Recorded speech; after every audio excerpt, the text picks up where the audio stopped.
નમસ્તે મિત્રો, તો આજે હું તમને જણાવવાનો છું કે પારિવારિક સંબંધો વિશે. તો પારિવારિક સંબંધમાં અત્યારમાં ઘરે ઘરે કંઈક ને કંઈક નાની મોટી તકલીફો આવતી હોય છે. તો તકલીફોનો સામનો કઈ રીતે આપણે કરવો, કે ઘરમાં આપણે 5 કે 10 વ્યક્તિ રહેતા હોય, એમાં 1-2 વ્યક્તિ એવું હોય કે એમને કાર્ય અમુક એવા કરતા હોય આપણને ન ગમતું હોય, અમુક એવું કાર્ય હોય તો આપણને ન ગમતું હોય અને આપણે એમને સુધારવાનો પ્રયત્ન કરતા હોઈએ, પણ છતાંય સુધરતા ન હોય, પણ આપણે એને જે છે એને વધારે આપણે કંઈ કીધા વગર પહેલાં આપણે ખુદે સુધરવું જોઈએ.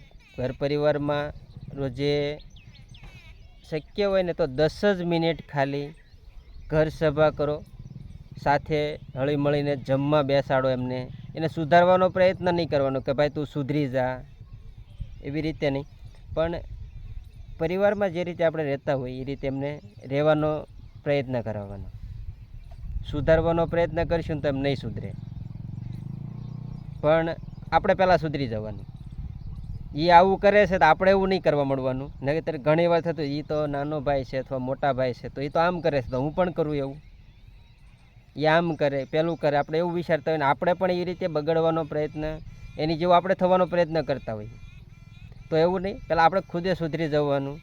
અને જે પરિવારમાં રોજે 10 જ મિનિટ ખાલી બધા હળી મળીને બેસો, કંઈક ડિસ્કસ કરો, એવી એને સુધરવાની વાત જ નહીં કરવાની, નહીંતર નહીં સુધરે.